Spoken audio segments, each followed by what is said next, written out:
Okay, maybe this is the winner. 4S parallel pass, 1721 motor, 6S short wheelbase, Typhon, first build, first time, first run, first everything. Here we go.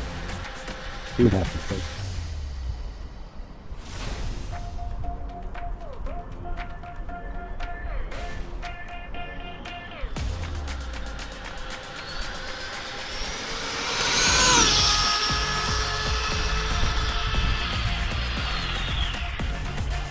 Well, it stayed on the ground. That's a good thing.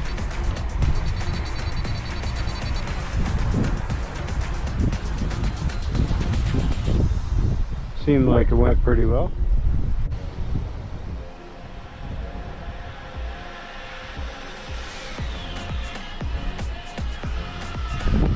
Look at her. Shining and glistering. I love it. Paint job came out awesome, guys. So, see what you did.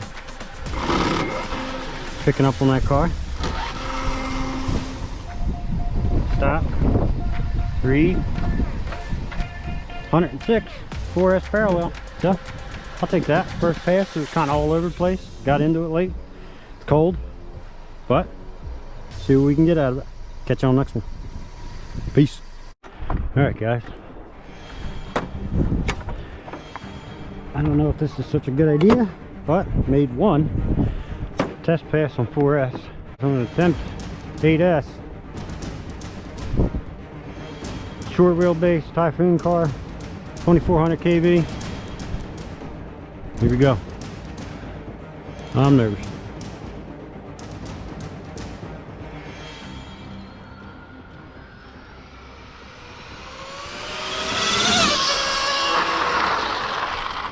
Yep, there goes that body and batteries and everything. Great.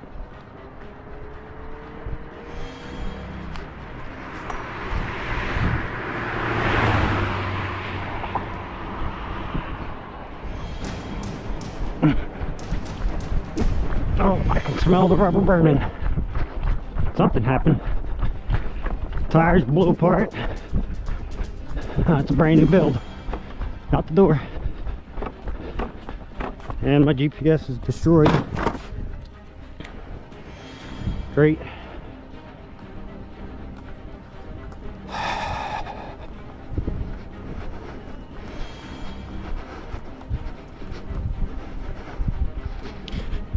Knew I shouldn't have done that.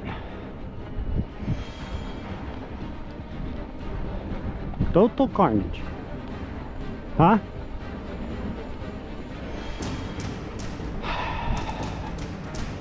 Well, that's a lot of speed on it.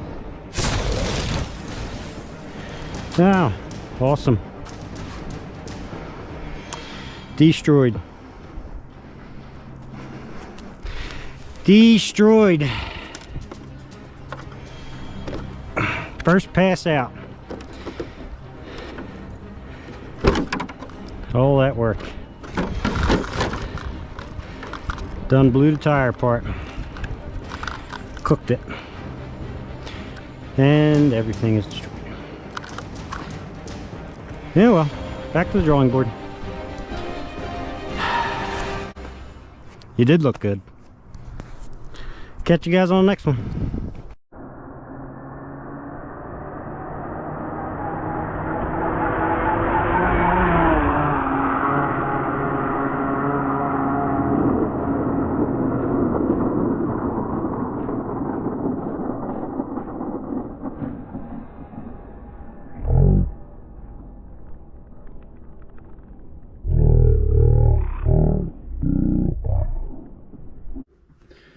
Alright guys, so back in the lab after today's unfortunate mishap, but I have no GPS and all I have is a data log to show you, and a couple of reasons why I think that it happened.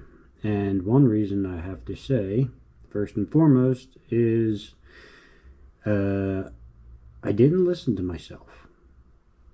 Big fat no-no in speedrunning. Listen to your gut.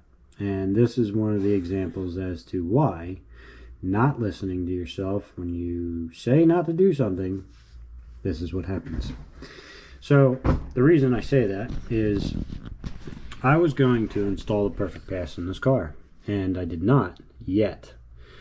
And I had said to myself, you know, there's no point in destroying the car, you know, and I'm like, well, you run other cars with no perfect pass or whatever, but, you know, just test it. Do a 4S run, whatever, and I tried out the 8S. This is the reason why a perfect pass would help in this scenario. Not everybody is a lover of perfect pass, and no, it doesn't control your throttle input 100%. Do I think it drives the car for you? No. Do I think it's, you know, do I have anything against anybody who doesn't or does use one? Whatever the case may be. But anyway, if you look at this log, which isn't a very clean throttle line, you can see the throttle line here. But if you look at this RPM, you can see a spike here. And at this spike, there's really not a major jump in throttle here. So you have a spike. That to me tells me the RPMs jumped and it spun the tires. So okay, we have a nice smooth line. It's creeping, it's creeping, it's creeping. But up here at top end, right before the crash, you see this, hold on. You see this spike in the red here. All these three spikes, that is the tires blowing away. Now, if I would have had a perfect pass in this and had it delayed, what would not have happened is these tires would not have roasted. These tires would not have spun out crazy like this, because this is a jump from about 67-70% throttle out to 100%. And at this speed, completely roasted the tires, as you guys can see. It pulled 582 amps. Now, on that note, with 582 amps, that is only because I spun the tires up this much and it just revved out. That causes more amperage. Another reason for the perfect pass. Why I find it useful. Now, do I think it would have been a lot less? My gut, probably it would have been down around 5. I'm not really sure. I'd have to test it and see exactly. I've never really done a comparison back to back, but what I do know is it would have been less amperage because there wouldn't have been this horrible spike here. And this jumps, I put my mouse here, that is at 67% power out. And then when we move it up to here, that's 100% power out, as you can see. And that right there, that big huge jump, that is a major cost in amperage. That is going to pull so many more amps rather than just a smooth upward climb of the throttle input. So my fault, my mistake. But as for the car, I mean, here's what's left of the GPS, what I found from it, and the sections of the body. So I was kind of wondering what did happen. So you can obviously, this section was from here, and these are all just broke because my assumption is it's just the cold weather and the plastic body. It just did not hold up. I mean, you look at the back of this, there's no rubber, there's no burn marks or nothing like that. This is actually the paint job design. So, you know, you can see the design and the paint there. There's no burn marks on any of the back of this. So, but the tire is completely 100%, it just delaminated.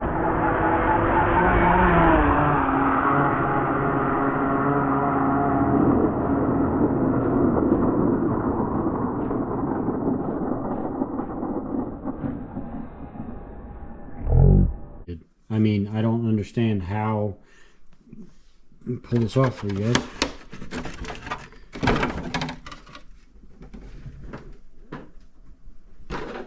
I don't understand how this happens, but this is basically the complete and total delamination of this tire. I mean, it just destroyed it. I mean, I don't know why it got destroyed, and it's the only one. I mean, this one is damaged, but that was because of the crash. I mean, that totally chunked and blew apart, probably because of hitting the inner tie rod end after it crashed. So, I mean, the other tires are all perfectly fine. It was the first time I had this set out, and you know, you don't know what I could have ran over, you don't know why, but I have my thoughts. But as of right now, it's time to rebuild, buddies, and we're going to be rebuild. We're not going to let this tire stop me. So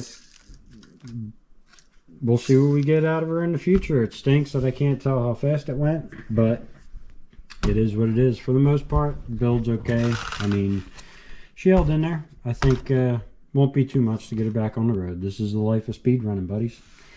And there you go. So much for the nice new build. All nice and pretty, but like I just told Pave Star not too long ago, now she is officially broken in. Catch you guys on the next one. Peace.